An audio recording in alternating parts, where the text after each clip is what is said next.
Hiring continues to be a massive challenge for many service businesses. Today, I'll talk about a few things we can do to simplify this challenge, as well as increase our chances of finding someone to fill our open positions. Running a service business can be hard.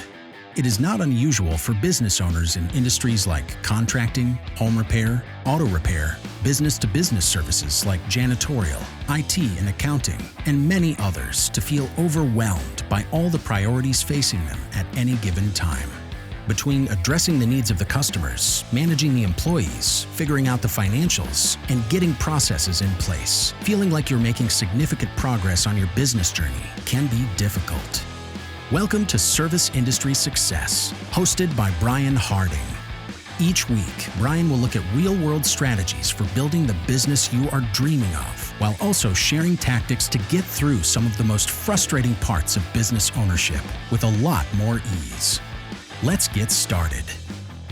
So there's no question still, lots of people are just absolutely, desperate for help. It's still one of the most common things I hear people talking about in a variety of areas, just bumping into people when I go to conferences and conventions and association meetings and just random phone calls and stuff. Hiring is still a massive challenge. It feels like it's getting a little bit beher, but it's still pretty tough for a lot of folks. So sometimes massive challenges like this can just seem overwhelming. So today I'm just going to kind of break it down into a couple of step-by-step kind of things, but also share with you a couple of predicate beliefs I have as to how we are making this harder than it has to be. Now, there's no question there's a labor shortage. There's no question there's more jobs than there are people who are wanting to work. I don't dispute any of that stuff. And I think how most business owners are approaching hiring is counterproductive in many ways. And I'll show you what I mean by that here in a little bit. The people who I think, so back to, like I said, before I get started on the step-by-step stuff, there's a couple predicate beliefs I want to kind of share with you as to how I think about stuff like this. So what I'm going to say later on will make sense. So one of the things that I believe is the people, to me, who are typically the most successful in business find reasons besides these two to compel people to take action. And those two things that they find reason for people to act besides these two things are fear and money. Fear and money are what most people rely on to get others to take action. In my opinion, the best leaders do not rely upon fear as their primary lever to compel compliance, for example. So we've all worked for people whose number one lever to get compliance was fear. You do this or else. It might be fear of job loss, fear of disciplinary action, fear of disappointing or losing favor with the boss. Might be fear of embarrassment. I've worked for people who were absolutely had no shame and absolutely just dressing people down in front of others. And that fear of humiliation was their primary lever for compliance. And I think that the fewer other strategies we have, the more we rely on fear to get people to do what we want. So you guys have heard me talk numerous times about how horrible I was at managing people when I first started. This is why. I had no other strategies besides fear. So fear is what I tried to use, and the people didn't fear me. So it didn't work.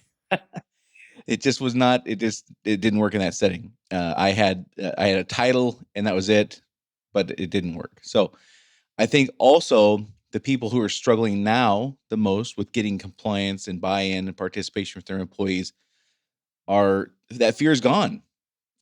People are not afraid of losing their jobs now. If I get fired from this job, I'll go find one that pays $3 an hour or more. Like, what's the fear? And so people are learning, business owners, leaders, managers are learning that relying upon just fear is not necessarily a good long-term strategy. I remember having this conversation when I was 24, I think. I had either just taken that supervisory job, my first one, or I was about to. And I was having a conversation, and this is not in my notes today, even it just popped in my head, but I was having a conversation with a guy who would be a peer of mine when I became a supervisor, and our boss, who was an operations manager. And we were talking about, fear being a great motivator, and they were both saying it was a great motivator. And I remember thinking, it's a good short-term motivator, but long term, it's not.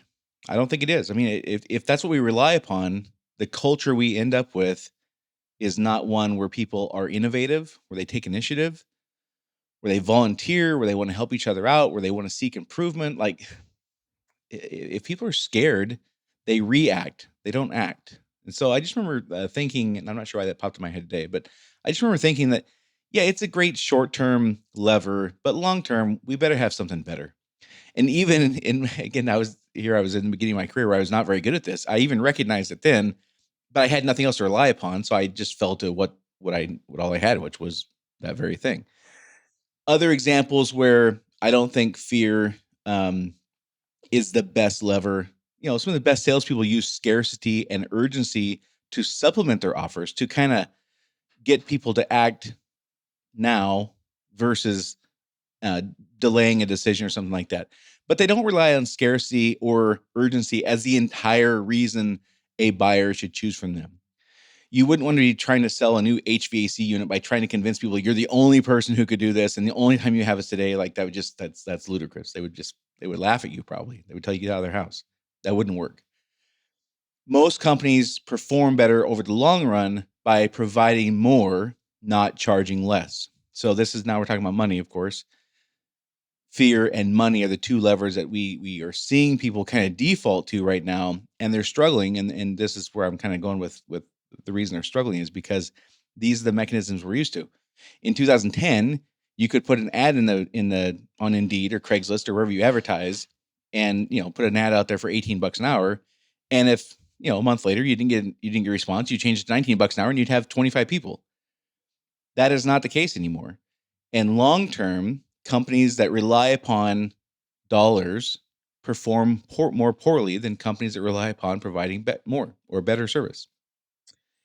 And I believe part of the reason that people are struggling to hire today is because fear and money, kind of the go-to levers we've all been taught our entire careers, they're not working anymore. People are not scared of losing their job. They're not scared of not getting a job because there's so few of them. And they're not scared of missing out on a monetary opportunity because the next one's going to be just as good, if not better, by the way. So these things that we've kind of learned over our entire careers, for people who are my age, my late 40s or early 50s or late 50s even, or even 60s, these are the levers we've been taught our whole career that work. Like, people need a job. Well, today they don't feel like they need a job. I can like that or not like that. It doesn't matter. That's reality. That's how they're approaching this. And these are the people I need to hire. If they don't like the opportunity I'm offering monetarily, they'll go find a different one, and it might be better. So these two things we've been taught over and over and over again, I just don't think are working. And the people who are struggling the most, I think, are the ones who are so entrenched in this and are not willing to try something different. So to reiterate, yes, I agree. There's a shortage of people out there relative to the amount of jobs available. There's no question. And if we want to solve a problem for our company, we better figure something out besides money and fear. So how do we do that? First thing is we have to understand we have to cater our message, our job posting message, to who we are hoping will respond. You cannot possibly have a message that's compelling to both a person making a lateral move in your industry and a person who knows nothing about your industry. You cannot have one job post that speaks to both those people in a compelling way.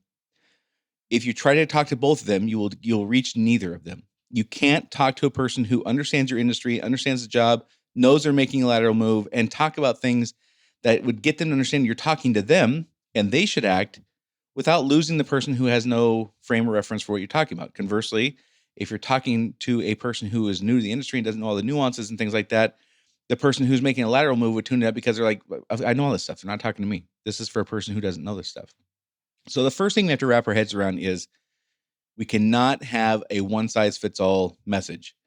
This idea we're going to have one job posting and reach people who have 25 years experience in this job we're looking to fill, and who are dying for this opportunity to come from a different industry, all in one message, is ludicrous. Like, if that's our strategy, we're completely on the wrong track. You may have to have two messages. You might have one for people who you're hoping to make a lateral move, and you might have one for people who are new to the industry. You might even have a third one where you're like, hey, you're a person who's ready to be promoted into this position. You might have three different messages for one job because you're talking to three different audiences. You cannot sell anything to my wife and I using the same message. We are different people. We make decisions different ways. You cannot have a message that is compelling to a person who's done this job for 15 years and is changing companies, and a person who's maybe never even heard of this job before. I mean, how many people think about, I'm going to be an HVAC technician? How many people, if you even asked them who are not in that industry, would even know what that means? I mean, they know that HVAC systems exist.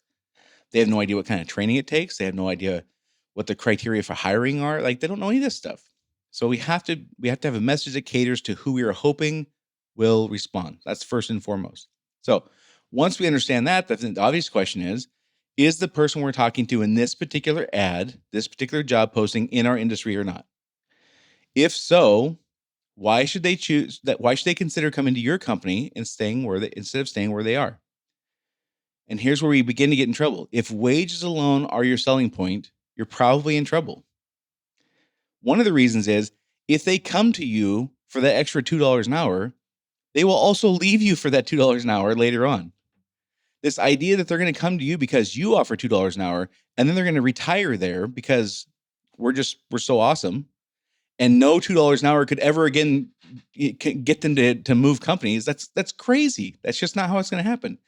If they come to you for $2 an hour, they will leave you for $2 an hour. So I don't want to compete on that unless I have to, or any more than the degree I have to, I should say. The other thing to consider is wages are generally not the reason people leave a job. I want to be really clear about this. Wages are sometimes the excuse for people leaving a job, but they are rarely the reason. Now, are there exceptions? Yes, of course there's exceptions. There's exceptions to everything I ever say. So, generally speaking, I've not seen a survey done in decades that shows that anything other than the number one reason for people leaving a job is their relationship with the direct supervisor. That's been a static constant for decades. Now, are people going to stay in a situation where they're grossly underpaid? No. But are they going to leave a really good relationship with their direct supervisor for $1 an hour? Probably not. Are there exceptions? Of course. But we have to understand that wages are generally an excuse, not the reason. We have to be really clear about that. So the thing for us to be asking ourselves is, what do we offer that is a compelling enough reason for them to upend their lives and come do the exact same job for you instead of staying where they're at? What do they not like about their current job situation that is compelling enough to move on and that you solve? Now, besides wages, what do you want to compete on? So here's where the pushback is. I can almost hear like people screaming at whatever they're listening at this podcast on right now. Like, Brian, you don't understand. People want an unreasonable amount of money nowadays. And that's true for the people you're talking to in your ads. Look at your ads. What else, if anything, are you speaking about in your ads besides money? If all you talk about is we offer $22 an hour for this job, the people who care about money are the ones who are going to read it and respond. So if our only or primary selling point about the job is wages, who else would we expect to reply? If we're speaking about wages, people who care about wages are ones who are going to pay attention. So if we don't want to compete on wages, which I don't, again, I'm operating under the premise that people believe that most companies are generally paying about the same. There's a range for sure, but again, unless we're grossly underpaying people, wages is not generally the primary reason people stay or leave a job, or pick or leave a job. Historically, now again, if you're paying $18 an hour to do a job and all your competitors are paying $26 an hour, yeah, you're in trouble. Like, that's obvious examples like that I'm not talking about. People are convinced though right now that people are completely willing to throw away all these other things: relationships, culture, their enjoyment for their job, how much perceived advancement opportunities they have, how much they feel that what they're doing is meaningful, like all these things that have historically been the case, that they're just throwing all that away for an extra $1 an hour. That's not the case. I don't believe that's the case. So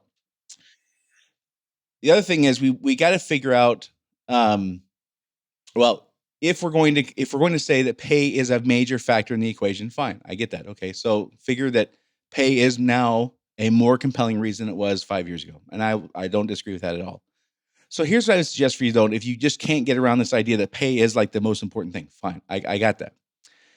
So answer this then instead. Besides pay, What are the next top 3 criteria you want people to consider when making their decision to come work for your company, to stay at your company, or leave your company? So there's pay, and what are the next 3 things you want to be competing on?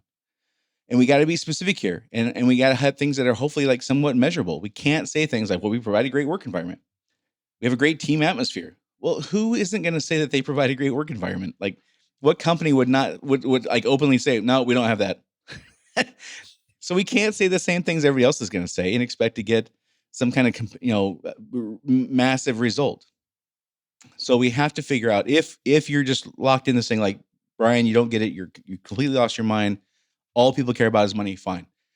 They care about money. And what are the other 3 things besides that you want to compete on? What are the things that you want people to make their decision to stay or leave your company on after money? So put money at the top of the list. Fine. What are the next 3 things? And your obvious question is going to be, well, how can I know that? And this is where we have to do something different. We have to ask. We have to find out. We have to go figure out. We have to do some homework. We have to go ask people. So here's the analogy I use. Like, it wasn't that long ago. The housing market's cooling down a little bit, but let's say in a year ago, February of 2022, it was absolutely a seller's market in the housing industry, right? People would list their house and they would get multiple offers, over asking, like bidding wars, like all that stuff. Now imagine you wanted to buy a house in that environment, and you got a hold of the seller and said, "Hey, I'd like to buy your house, but here's like 5 requirements I have to buy your house. So before we really get into negotiations, before I even look at your house, really, like here's 5 things I really need you to commit to before we could go too much further." What would you expect to happen? Do you think they would take that offer serious? Like, would they even consider you? Like, what they know they're gonna have 8 people bidding on this house over asking. Why would they even entertain that? And the answer is they would not. And today, right now, in February 2023, it's a seller's market when it comes to labor. But if you read ads, if you go on Craigslist or Indeed or whatever, and you read ads, the ads are a list of things the applicant must have. There's not a single ad I've seen I've been looking at these things for a year and a half now.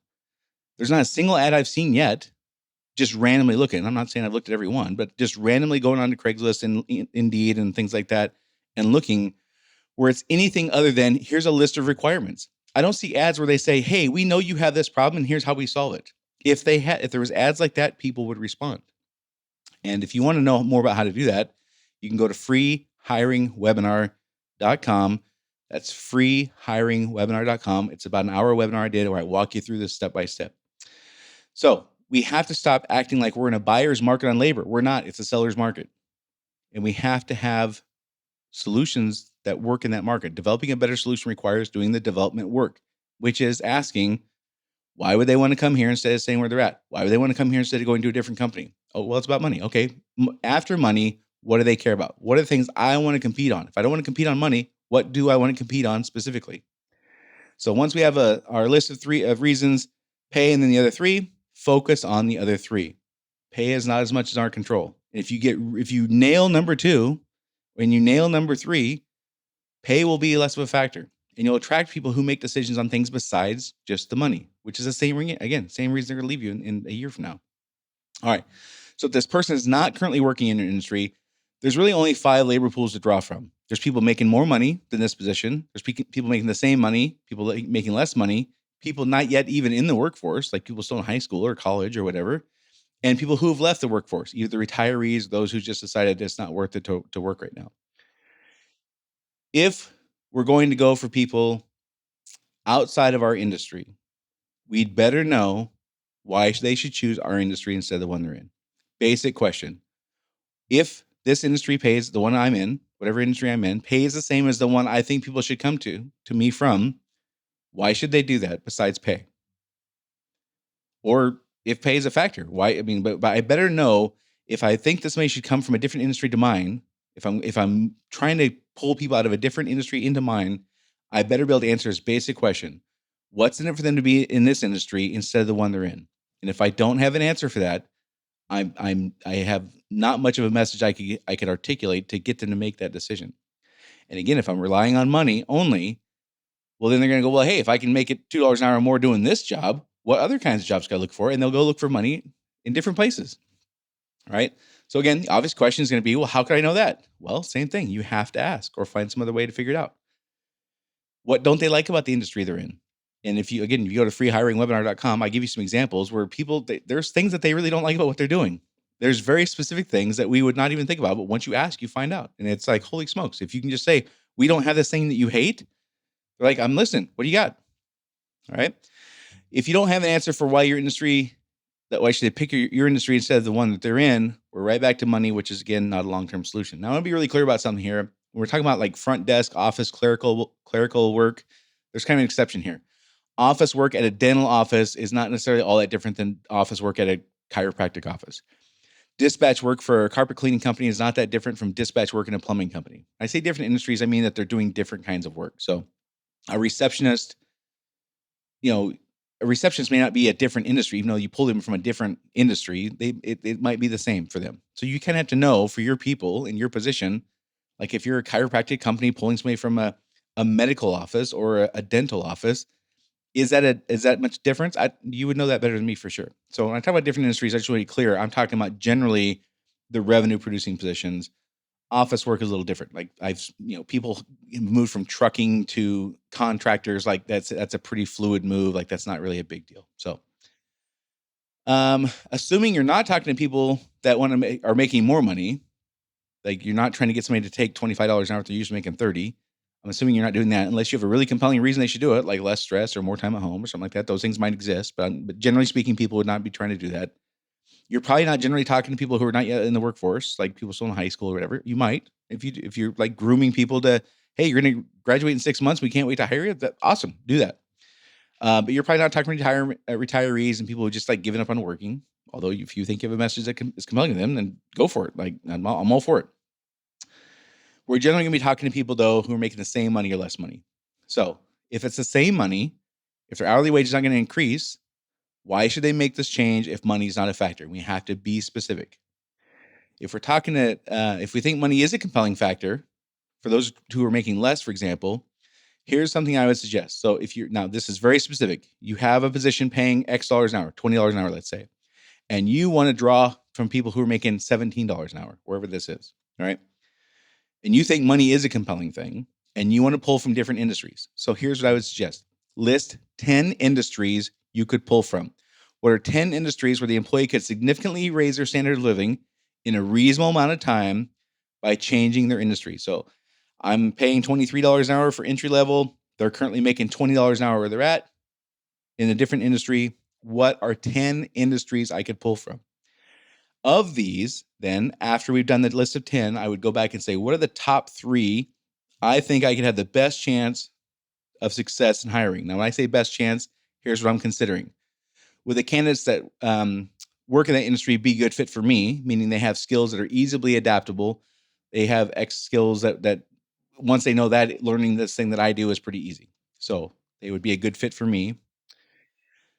They would also, I could provide a compelling reason to consider my industry instead of the one that they're in, and my company instead of a different one, again, besides pay. So I get that money is the hook, but again, I don't want to only rely on money. I don't want to attract somebody for $3 an hour more from a different industry and then fall back to, well, money is the reason you should do this, because they're going to leave me in 6 months or 6 years because of money if that's how they make decisions. So I get that they might be making $20 an hour. I'm going to pay them 23. But once I get their attention, I want to know, besides money, what are other compelling reasons they should pick my industry and my company besides pay? What is the problem they have that you solve besides pay? If we don't have an answer for that, we just have to understand our batting average is going to go way, way down. And the other third thing is, once I figure out these top 3, where would they be looking for work in a place that I could advertise? So if I decide that I'm going to that hotel or apartment maintenance people would be a good fit because I'm a contractor, and like if they can fix stuff in hotels and apartment complexes, they can fix the stuff we do. Where would I post a job where maintenance people will be looking? I would post a job in the maintenance section of Indeed, for example. So having a specific targeted industry that I'm talking to would tell me also where to put my ad, right? So more on that in a minute. First, again, freehiringwebinar.com. If you're struggling with hiring, it's like an hour. I walk through way more detail than we're going into today. And if this is at all helping you, then I'd recommend to go to that freehiringwebinar.com. All right. So first thing we have to do is understand we got to cater our message to the people we are hoping will respond. We cannot have a message compelling to people in different pay groups, different experience level in our industry. Like we can't be talking to a person who we want to transfer from a different company in the same industry to ours, like make a lateral move, and people who are coming from outside the industry, or people who would be promoting into this position from a more junior position in a different company.